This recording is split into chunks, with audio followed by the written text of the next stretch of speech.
Ladies and gentlemen, Honorable Vice President of India, Shri Hamid Ansari. Excellencies, distinguished guests, ladies and gentlemen.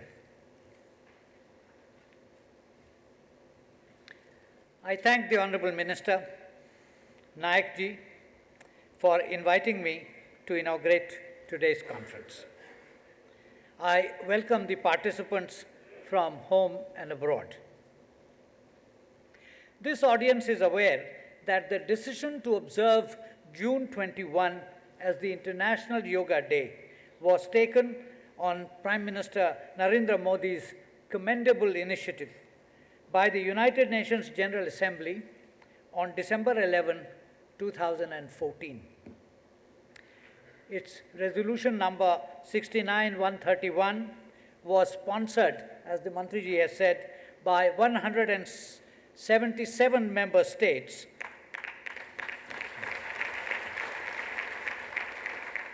and was adopted without a vote. The UN observes a total of 128 similar days on different themes. The resolution recalled the earlier UN General Assembly resolution of January 2012, reaffirming inter alia the right of everyone to the enjoyment of the highest attainable standard of physical and mental health, and was premised on the importance of fostering good health and on lifestyle patterns that foster it. In that context, it recognized that wider dissemination of information about the benefits of practicing yoga would be beneficial for the health of the world's population. A good deal of discussion has been held in many places on defining yoga. Is it a science, an art, an aid to meditation, a spiritual path, or a religion? Different interlocutors would give different answers, each valid to an extent and none universally endorsed. Some years back, I had acquired a copy of Patanjali's Yoga Philosophy.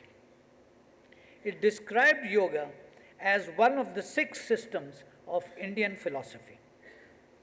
It defined yoga as concentration and as the method of suppression of the modification or fluctuations of the mind that can be stopped by practice and detachment. It emphasizes exercises of mind and body. It is a truism that for an average person and in his or her daily life, the practical outcome of a theory or philosophy is more relevant than the intricacies of the philosophical process itself. This would hold good for yoga also, and is the rationale of the UN General Assembly resolution and its emphasis on fostering good health. The argument is pragmatic, and its basic premises self-evident. Firstly, good health, physical and mental, is an individual and social necessity.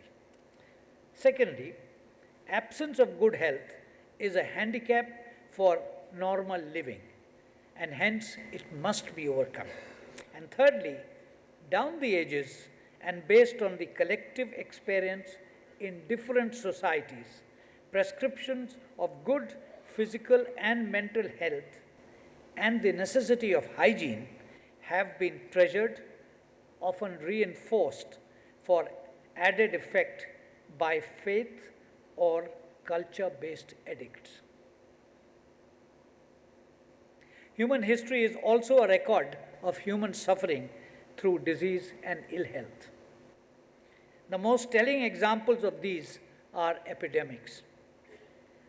The Black Death of the 14th century, for instance, emanated in China or Central Asia, spread across most parts of Europe, and took a toll of 75 million lives. Even today, the fear of pandemics continues to haunt us. As on so many other counts, there is a stark relationship between poverty and ill health. Poverty creates ill health because it forces people to live in environments that make them sick without decent shelter, clean water, or adequate sanitation. For this reason, the world community's Sustainable Development Goals for the period 2016 to 2030 enumerate poverty, hunger, and good health as the first three targets to be achieved. The importance of good health and of sanitation was well understood by the leaders of our freedom movement. Mahatma Gandhi had observed that health is the real wealth, not pieces of gold or silver. He had on many occasions written and spoken about the economic impact of insanitation. With greater availability today of public health data, it is possible to obtain a fairly accurate picture of the social and economic cost of ill health. 1.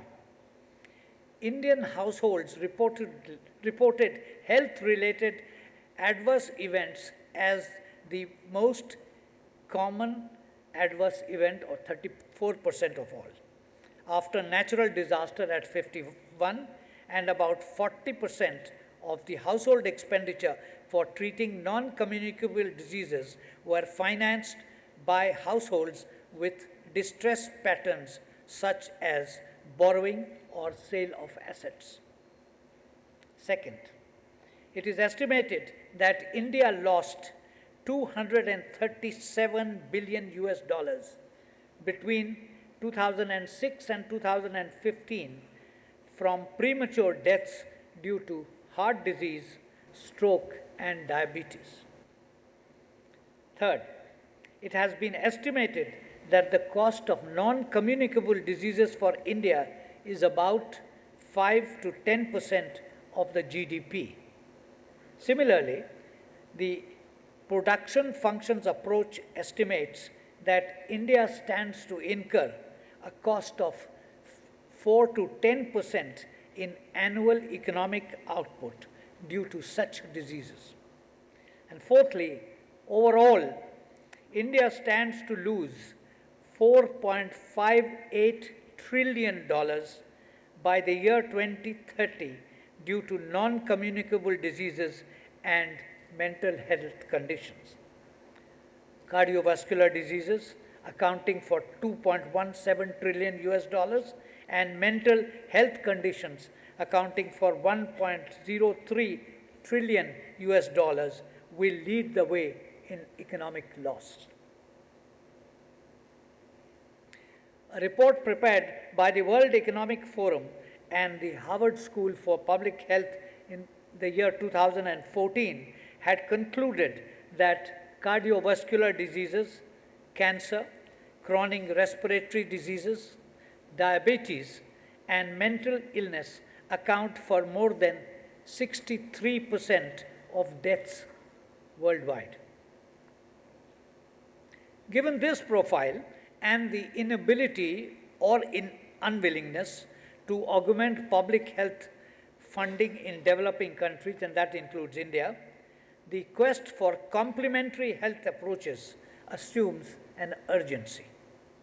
Amongst these is yoga, which has acquired a following worldwide.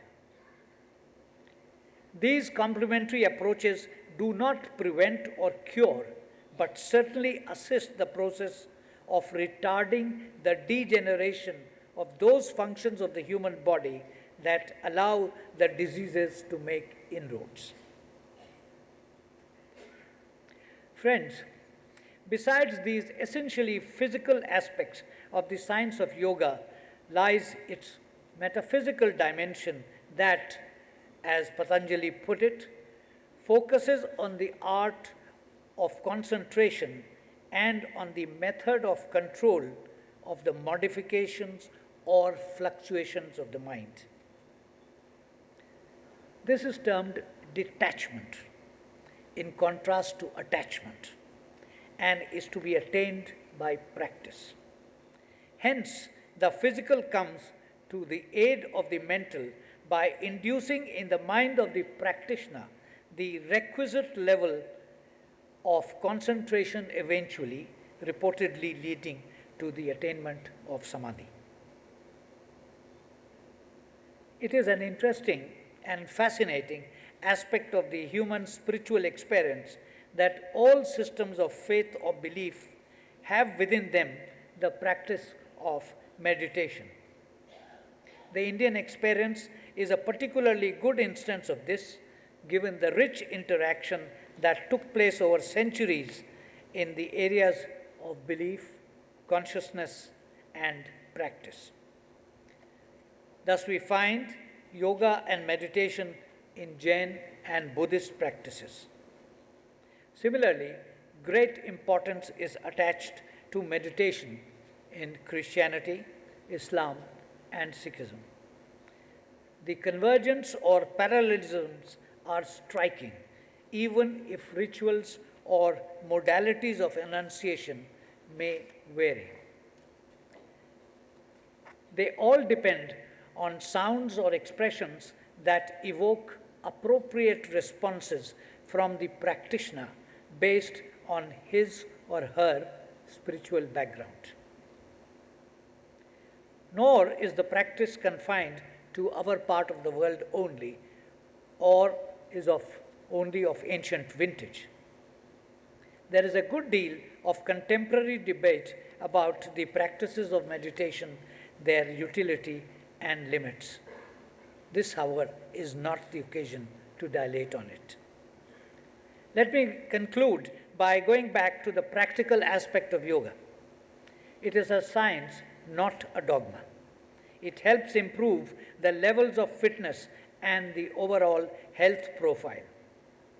Most practitioners testify to its usefulness. As for the more interesting philosophical aspects, perhaps some of the participants in this conference would shed light on it in their interventions. I wish the conference success in its work. Jai Hind.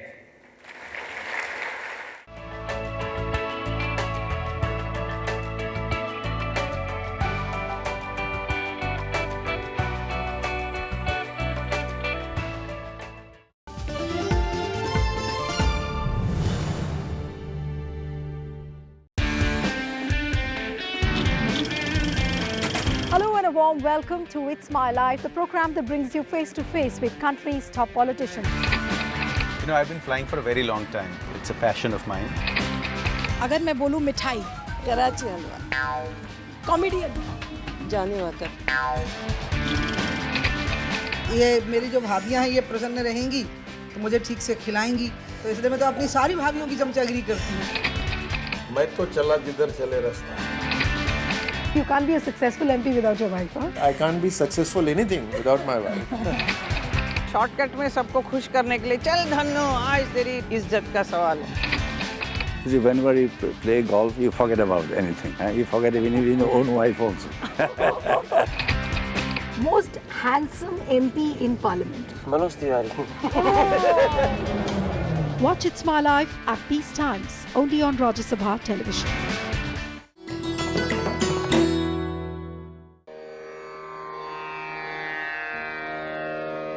The sacred relics of Buddha were unearthed in Piprava in Uttar Pradesh.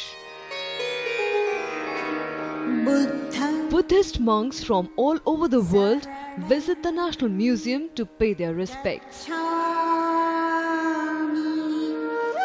These charred bone fragments of Buddha are housed in the gold canopy gifted by the royal family of Thailand.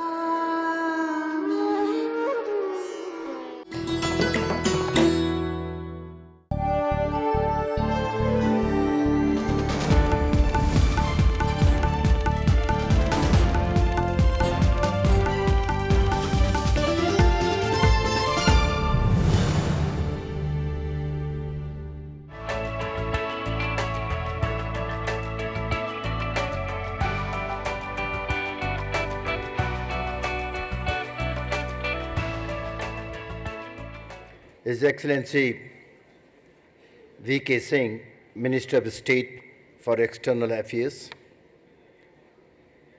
President Dr. Kabita Sarma, Excellencies, esteemed professors and academics, friends and guests, and the main reason for our being here today, graduating students of the past 5 years. Congratulations on your graduation and on being part of the first convocation of the South Asian University. It is my privilege to be part of this convocation that celebrates your graduation and creates history at the same time.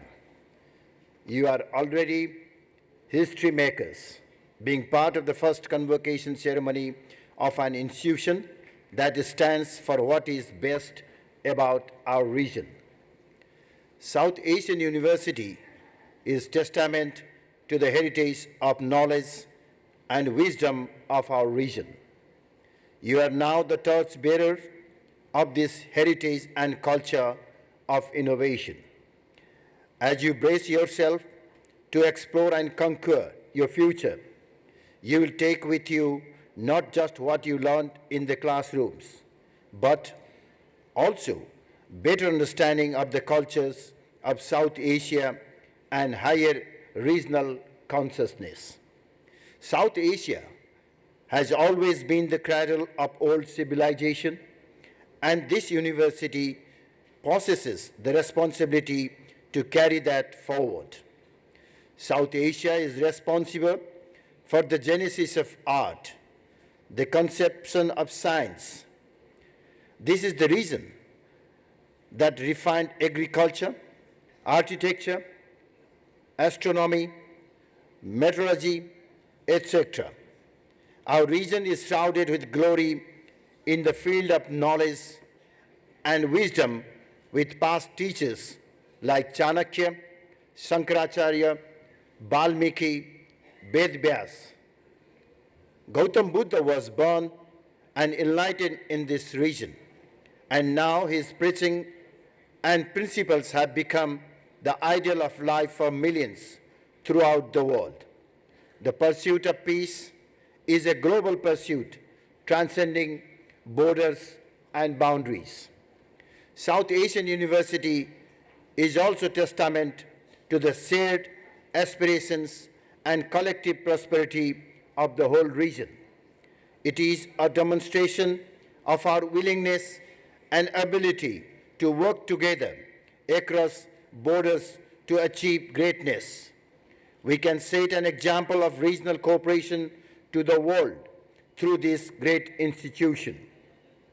Slowly but certainly, South Asia is beginning to claim a respectable space in the world. It is hoped that there is shared prosperity backed by the economic development of the region, led by the high growth rate of India. It is up to you to show the world that South Asia is not just about poverty and backwardness. We have made great strides in economic and social development, especially in technology, so much so the world looks to us for IT support. However, today is not just about the university. While I must congratulate the university and wish for a flourishing future, today is about you, the class of graduating students of the past 5 years. This day is about you, your accomplishments and your celebrations. This day is about the families and friends who are here to share in this celebration. At the same time, it is important that you know you are the future of South Asia. You carry with you the responsibility to build on the heritage of the region, apply in your future what you learned in your classrooms and with friends from around the region. It is normally expected that you will be told today is the start of a new chapter in your life, or that there are challenges in the real world, or that you have the responsibility of the world on you. While some of it might be true, I would rather tell you how you might tackle the real world. I can only tell you what I have used over the years. It is by no means a complete solution for life, but the hope is it can help you find what works for you. Everyone will tell you that you need to be hardworking to achieve greatness. And there is nothing wrong with that. However, it is also important that you keep walking the road. Work hard and keep walking the road. You will come across more failures in life than you imagine. You will face many hurdles that will make you think twice about the path you have chosen. The answer is not to waver at these hurdles. If you work hard enough and you stay at it long enough, you will find a way past failure. I have always told myself, and I hold to be true, one line I learned as a child: there is no shortcut to success, no sustainable success at least. In line with that, be persistent and be consistent. You have to be as persistent as you can be and never give up. Sometimes you will test success, but other times you will run into walls. Only how tenacious and optimistic you are and how irrepressible your willpower is will determine your success. Abraham Lincoln once said that it was not important whether you fail, more so how many times you get up after failing. But be consistent. Be consistent in your principles. No matter what walls you run into or how many easier paths you are presented with, be consistent with your principles. In the end, that is what will determine your success, not just to yourself, but in the eyes of your peers and in the eyes of those judging you years later. Next, do not let others define who you are. First thing you should do is to forget and ignore how others define you and have defined you so far. You have to draw your own definition of you. This lifetime is too limited to be spent trapped by living within other people's thoughts. Don't let the noise of others' opinions drown your inner voice. Live with your dream. As the tennis great Billie Jean King once said, when people tell you not to believe in your dreams, and they say, why? Say, why not? My last lesson in life, and perhaps the most important, is Niskam Karma. Work without desire or attachment. When you don't have control over the results, you should not be bogged down by the concerns of what will happen tomorrow. Believe in the saying, whatever happens will happen for the best. Happiness in life is when you do something without expectation of result at the end. We are consistently told that success is measured in what you have. How much salary you make, how many houses or cars you have. Let me tell you what I have learned over the years, so you can take advantage straight away. Selflessness works. When you walk without the expectation of the end result from the very beginning, you will realize your measure of success changes. Learn to give back. You will learn that selflessness is the best thing you can do for yourself. You are lucky and have a lot to be thankful for. That also means you have responsibility to ensure you give back to the society. Each of us, in our own little ways, has to learn to give back. Once again, let me congratulate you on this fine achievement. I am sure you cannot wait to celebrate with your family and friends. I wish you all a successful future. Finally, my words of thanks to the South Asian University for organizing this grand ceremony and inviting me to be a part of the occasion. Thank you all.